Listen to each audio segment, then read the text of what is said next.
ये आकाशवाणी देहरादून है। अब आप योशिता पांडे से प्रादेशिक समाचार सुनिए। पहले मुख्य समाचार। प्रधानमंत्री ने राष्ट्रीय ताप विद्युत निगम की 5,200 करोड़ रुपए लागत की विभिन्न हरित ऊर्जा परियोजनाओं की आधारशिला रखी। आज शुरू की गई योजना में नैनीताल को 550 करोड़ रुपए मिले हैं।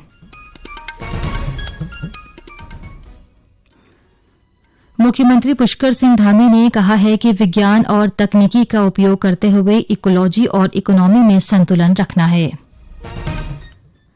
राज्य में पूर्व विधायक महेंद्र भट्ट भारतीय जनता पार्टी के नए प्रदेश अध्यक्ष बनाए गए। और मुख्य सचिव डॉ एस संधू ने खाद्य तेलों में मिलावट रोकने के लिए 1 से 14 अगस्त तक विशेष अभियान चलाने के अधिकारियों को निर्देश दिए।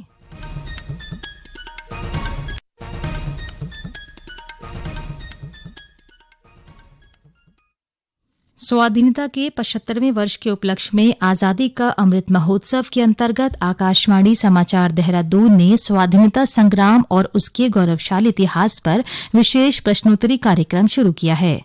इसे प्रत्येक बुधवार और बृहस्पतिवार को शाम 6:30 बजे क्षेत्रीय समाचार में शामिल किया जा रहा है। श्रोता अपने उत्तर अमृत महोत्सव क्विज ddn@gmail.com पर ईमेल अथवा मोबाइल नंबर 9837192022 पर व्हाट्सएप या मैसेज के माध्यम से भेज सकते हैं। सबसे पहले सही जवाब देने वाले श्रोता को आकाशवाणी देहरादून की ओर से प्रमाण पत्र दिया जाएगा। और अब समाचार विस्तार से। प्रधानमंत्री नरेंद्र मोदी ने विद्युत मंत्रालय के कार्यक्रम पुनर्विकसित वितरण क्षेत्र योजना का शुभारंभ किया। इसका उद्देश्य वितरण कंपनियों और बिजली विभागों की परिचालन क्षमता और वित्तीय स्थिरता में सुधार लाना है। इस योजना को वित्तीय वर्ष 2021-22 से 2025-26 तक 5 वर्षों के लिए 3 लाख करोड़ रुपए से अधिक लागत के साथ लागू किया गया है। इसका उद्देश्य बिजली वितरण के बुनियादी ढांचे का आधुनिकीकरण करने और मजबूत बनाने के लिए डिस्कॉम कंपनियों को वित्तीय सहायता प्रदान करना है। कार्यक्रम में प्रधानमंत्री ने 5,200 करोड़ रुपए से अधिक की एनटीपीसी के विभिन्न हरित ऊर्जा परियोजनाओं का शिलान्यास और लोकार्पण किया। साथ ही राष्ट्रीय सौर रूफटॉप पोर्टल का शुभारंभ भी किया। इस पोर्टल पर रूफटॉप सौर ऊर्जा संयंत्र के बारे में पूरी जानकारी मिलेगी। प्रधानमंत्री मोदी ने विद्युत क्षेत्र के लिए पुनर्निर्मित वितरण क्षेत्र योजना का शुभारंभ किया। बिजली वितरण के आधुनिकीकरण को लेकर प्रधानमंत्री द्वारा आज शुरू की गई योजना में नैनीताल को 550 करोड़ रुपए मिले हैं, जिसमें बिजली के तारों को अंडरग्राउंड किए जाने जैसे कार्य कराए जाएंगे। वीडियो कॉन्फ्रेंसिंग के जरिए मुख्यमंत्री पुष्कर सिंह धामी के अलावा केंद्रीय मंत्री व विभिन्न राज्यों के मुख्यमंत्री भी उज्ज्वल भारत उज्ज्वल भविष्य पावर 2047 योजना के उद्घाटन कार्यक्रम में शामिल हुए। मुख्यमंत्री ने कहा कि प्रधानमंत्री नरेंद्र मोदी के नेतृत्व में उत्तराखंड में भी कई परियोजनाओं को स्वीकृति मिली है। राज्य गठन के समय ऊर्जा और पर्यटन राज्य निर्माण की मूल अवधारणा में शामिल था, जिसको लेकर राज्य सरकार आगे बढ़ रही है। मुख्यमंत्री पुष्कर सिंह धामी ने कहा है कि विज्ञान और तकनीकी का उपयोग करते हुए इकोलॉजी और इकोनॉमी में संतुलन रखना है। चंपावत जिले को आदर्श जिले के रूप में विकसित करने के लिए आयोजित संवाद कार्यक्रम को संबोधित करते हुए मुख्यमंत्री ने कहा कि वर्ष 2025 तक उत्तराखंड को देश का सर्वश्रेष्ठ राज्य बनाने के लिए पूरे समर्पित भाव से काम करना है। इस बीच चंपावत जिले को आदर्श जिला बनाए जाने को लेकर कवायद और तेज हो गई है। आज मुख्यमंत्री पुष्कर सिंह धामी के साथ पर्यावरणविद डॉ अनिल प्रकाश जोशी के अलावा जल संस्थान, वन विभाग और चंपावत के जिलाधिकारी समेत विभिन्न विभागों के अधिकारियों ने आदर्श जिले को लेकर विचार मंथन किया, जिसमें सभी विभागों के अधिकारियों ने अपने अपने विचार रखे और चंपावत को एक आदर्श जिला बनाने के लिए अपनी भागीदारी दी। इस बीच मुख्यमंत्री ने कहा कि उत्तराखंड पूरे हिमालय क्षेत्र को विकास की राह दिखा सकता है।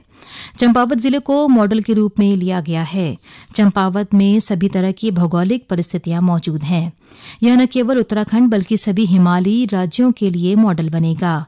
इस मौके पर उन्होंने चंपावत में कार्बेट ट्रेल व आयुष ग्राम पर तेजी से काम करने के अलावा हेलीपैड बनाने की संभावना का अध्ययन करने को अधिकारियों को कहा।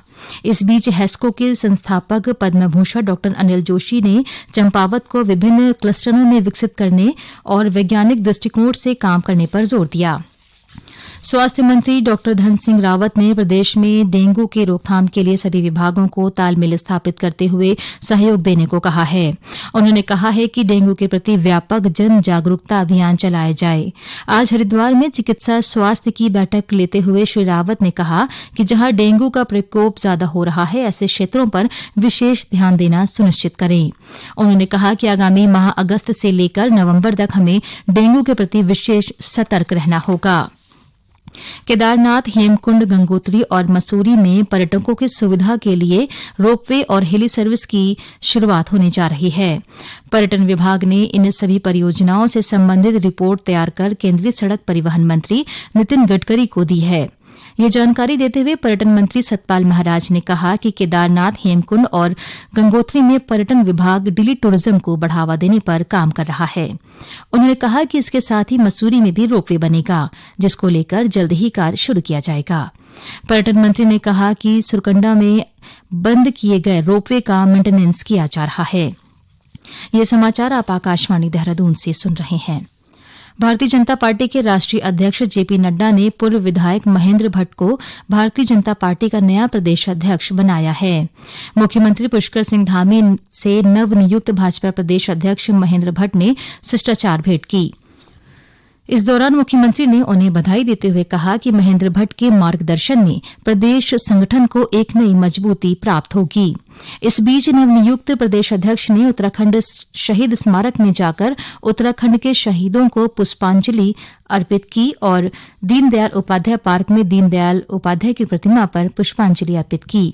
श्री भट्ट ने पूर्व केंद्रीय मंत्री डॉक्टर रमेश पोखरियाल निशंक से भी मुलाकात की। उधर शहरी मंत्री प्रेमचंद्र अग्रवाल ने श्री भट्ट को प्रदेश अध्यक्ष बनाए जाने पर बधाई दी। मुख्य सचिव डॉक्टर एसएस संधू ने खाद्य तेलों में मिलावट रोकने के लिए 1 से 14 अगस्त तक विशेष अभियान चलाने के अधिकारियों को निर्देश दिए। Food safety and drug administration बैठक में मुख्य सचिव ने सैंपलिंग और टेस्टिंग बढ़ाए जाने के भी निर्देश दिए। उन्होंने छोटे बड़े होटल और रेस्टोरेंट के हाइजीन सर्टिफिकेशन पर जोर देते हुए इसे अभियान के रूप में चलाए जाने की बात कही। एक पखवाड़े तक संचालित इस अभियान के तहत राज्य भर में खाद्य तेलों के नमूने एकत्रित किए जाएंगे, जिन्हें जांच के लिए भेजा जाएगा। विभागीय जांच के उपरांत इकट्ठा किए गए खाद्य तेल के सैंपल रिपोर्ट सार्वजनिक की जाएगी। मौसम विभाग ने एक बार फिर प्रदेश में बारिश को लेकर अलर्ट जारी किया है। विभाग ने आज चंपावत, उधम सिंह नगर, नैनीताल, अल्मोड़ा, पिथौरागढ़ जिले के लिए रेड अलर्ट जारी किया है। वहीं आगामी 5 दिनों तक पर्वतीय अंचल में भारी बारिश और मैदानी क्षेत्रों में हल्की से मध्यम बारिश होने की संभावना जताई है। आज सुबह से ही जहां देहरादून के साथ ही कई मैदानी क्षेत्रों में हल्की बारिश हुई, वहीं कई पर्वतीय जिलों में भारी बारिश हुई है। नैनीताल में वर्ष 2047 तक बिजली के क्षेत्र में आत्मनिर्भर होने का संकल्प लेकर शुरू किए गए ऊर्जा सप्ताह का भी समापन हो गया। आजादी के अमृत महोत्सव के तहत देश भर में 25 से 30 जुलाई तक उज्जवल भारत उज्जवल भविष्य कार्यक्रम चलाया गया, जिसमें पिछले वर्षों के केंद्र सरकार की ऊर्जा से जुड़ी योजनाओं की जानकारी लोगों को दी गई। लोकसभा सांसद अजय टम्टा ने रानीखेत रिताड़ीखेत में आज उप संभागीय परिवहन कार्यालय का लोकार्पण किया। उन्होंने कहा कि कार्यालय के खुलने से रानीखेत, द्वाराहाट, सल्ट विधानसभा के लोगों को इससे सुविधा मिलेगी। आजादी के अमृत महोत्सव के अंतर्गत हेमवती नंदन बहुगुणा गढ़वाल केंद्रीय विश्वविद्यालय की ओर से गढ़वाली की भाषिक परंपरा और चुनौतियां विषय पर एक कार्यशाला का आयोजन किया गया। कार्यशाला में प्रसिद्ध लोक गायक नरेंद्र सिंह नेगी ने कहा कि गढ़वाली भाषा में विश्वविद्यालय स्तर पर काम किए जाने की असीम संभावनाएं हैं। गढ़वाली के जागर में प्रयुक्त शब्दों को ही संकलित कर एक पूरा शब्दकोश बनाया जा सकता है। आजादी के अमृत महोत्सव के अवसर पर जिस तरह हर घर झंडा फहराने का कार्य किया जा रहा है, उसी तरह ऐसे आयोजनों से मातृभाषा का परचम भी लहराएगा। वहीं भाषा प्रयोगशाला की प्रतिनिधि डॉक्टर आरुषि उनियाल ने कहा कि नई शिक्षा नीति के अंतर्गत मातृभाषाओं को महत्व दिया गया है। उसी कड़ी में विश्वविद्यालय में यह कार्यशाला आयोजित की गई। उत्तराखंड कांग्रेस 9 अगस्त से भारत जोड़ो तिरंगा यात्रा शुरू करेगी। ये जानकारी कांग्रेस उपाध्यक्ष वीरेंद्र प्रताप और प्रवक्ता धीरेन्द्र प्रताप ने दी। रुद्रप्रयाग में आयोजित एक कार्यक्रम में धीरेन्द्र प्रताप ने कहा कि कांग्रेस के सभी जिलों का दौरा कर रही है और जल्द ही नई कांग्रेस कमेटी का ऐलान किया जाएगा। आकांक्षी जिलों में शामिल उधम सिंह नगर 91 नंबर पर है, फाइनेंशियली डेल्टा रैंकिंग में प्रथम स्थान पर है और शिक्षा के क्षेत्र में जिला 8वें पायदान पर है। ये जानकारी नीति आयोग के निर्देशन के तहत आयोजित आकांक्षी जिले की बैठक में उधम सिंह नगर जिले के मुख्य विकास अधिकारी विशाल मिश्रा ने दी। रुद्रप्रयाग में डेंगू की रोकथाम के लिए स्वास्थ्य विभाग की ओर से हर स्तर पर तैयारियां पूरी कर ली गई हैं। मुख्य चिकित्सा अधिकारी डॉ बीके शुक्ला ने बताया है कि 16 मई से लगातार जागरूकता अभियान चलाया जा रहा है और जिला स्तर सहित सभी ब्लॉकों में रैपिड रिस्पांस टीमों का भी गठन किया गया है। आज अभियान के तहत स्वास्थ्य विभाग की 6 टीमों ने स्कूलों में भ्रमण कर डेंगू से बचाव के लिए जरूरी एहतियात बरतने की अपील की। वहीं बरसात को देखते हुए डायरिया व अन्य जनित रोगों के रोकथाम के बारे में भी जागरूक किया। अंत में मुख्य समाचार एक बार फिर।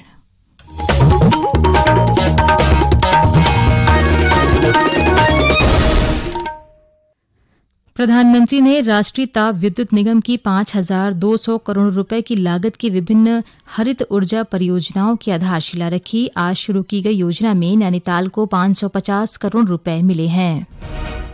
मुख्यमंत्री पुष्कर सिंह धामी ने कहा है कि विज्ञान और तकनीकी का उपयोग करते हुए इकोलॉजी और इकोनॉमी में संतुलन रखना है। राज्य में पूर्व विधायक महेंद्र भट्ट भारतीय जनता पार्टी के नए प्रदेश अध्यक्ष बनाए गए और मुख्य सचिव डॉ एस संधू ने खाद्य तेलों में मिलावट रोकने के लिए 1 से 14 अगस्त तक विशेष अभियान चलाने के अधिकारियों को निर्देश दिए हैं। इसी के साथ प्रादेशिक समाचार समाप्त हुए। नमस्कार।